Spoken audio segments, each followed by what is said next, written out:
बच्चों अस्सलाम वालेकुम वरहमतुल्लाहि वबरकातुहू। देखिए लिखा हुआ है 3 सबक नंबर 3 अल्लामा इकबाल। वैसे तो उर्दू शायरी में बहुत से मशहूर व मारूफ शोरा गुज़रे हैं, जैसे ज़ौक़, हाली, मीर तकी मीर, सौदा, मिर्ज़ा गालिब वगैरह। लेकिन इकबाल की शायरी में हमें मुनफरिद पैगाम मिलता है जो काबिल तहसीन है। अदबी दुनिया में इकबाल की गज़लें और नज़में मकबूलियत का दर्जा रखती हैं। उन्होंने बच्चों के लिए बहुत सी नज़में नहायत सादा और सलीस ज़बान में लिखी हैं। इकबाल के बारे में जानने की तलबा की ख्वाहिश के पेश नज़र ये मज़मून मुरतब किया गया है। उर्दू के अज़ीम शायर अल्लामा इकबाल से आप बखूबी वाकिफ़ होंगे। मोहम्मद इकबाल ने मशहूर तराने हिंद, सारे जहाँ से अच्छा हिंदो सिता हमारा, हम बुलबुले उसकी ये गुल सिता हमारा लिखा है। इकबाल ने इस नज़्म के ज़रिए आपसी मोहब्बत व अख़ुवत का पैगाम दिया है।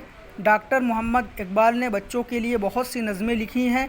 उनकी नज़मों में कोई ना कोई सबक पोशीदा ज़रूर होता है। चूँकि उनकी शायरी अल्फाज का ख़ज़ीना है, उन्होंने नज़मों में नई नई तराकीब तरतीब दी हैं। इकबाल को शायर मशरिक़ भी कहा जाता है, क्योंकि उन्होंने इस्लामी शायरी की है। उन्होंने बच्चों के लिए भी बहुत सी नज़में लिखी हैं जो नहायत सादा ज़बान में हैं। ये उनकी ज़बान पर कुदरत की दलील है। दरसी कुतुब में पढ़ी जाने वाली ये दुआ, लप्याती है दुआबन के तमन्ना मेरी, ज़िंदगी शम्म की सूरत हो खुदाया मेरी, इकबाल का ही शाहकार हैं। इस दुआ को अक्सर स्कूलों में बच्चे सुबह असम्बली के दौरान पढ़ते हैं। इसके अलावा जो नज़में लिखी हैं उनमें जुगनू, मशअले राह, परिंदे की फरियाद, माँ का ख्वाब और एक पहाड़ और गिलहरी मशहूर व मकबूल हैं।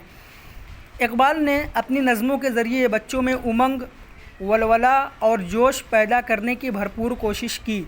साथ ही उन्होंने नज़मों के ज़रिए बच्चों की बहुत उम्दा नसीहतें की। अल्लामा इकबाल 9 नवंबर 1877 को सियालकोट में पैदा हुए। सियालकोट अब पाकिस्तान में है। आपके वालिद शेख नूर मोहम्मद एक दर्जी थे जो नहायत नेक और दीनी मिजाज के शख्स थे। इकबाल की वालिदा इमाम बीबी एक नेक और मिलनसार खातून थी जो गुरबा व मसाकीन की खुलूस दिल से मदद करती व परेशान लोगों को परेशानी से निकलने का रास्ता बताती। इकबाल बचपन से ही ज़की और हाजिर दिमाग थे। उन्होंने मीर हसन साहब से अरबी तालीम हासिल की। इंटरमीडिएट उन्होंने मिशन कॉलेज सियालकोट से किया। इकबाल ने गवर्नमेंट कॉलेज लाहौर से 1897 में बीए में नुमाया कामयाबी हासिल की। 1899 में फ़लसफ़ा में एमए उस वक्त के मायानाज़ प्रोफेसर आर्नोल्ड की ज़ेरे निगरानी में मुकम्मल किया। आप भी इस सबक को यहाँ तक पढ़िए और वॉइस को रिकॉर्ड करके हमें सेंड करिए।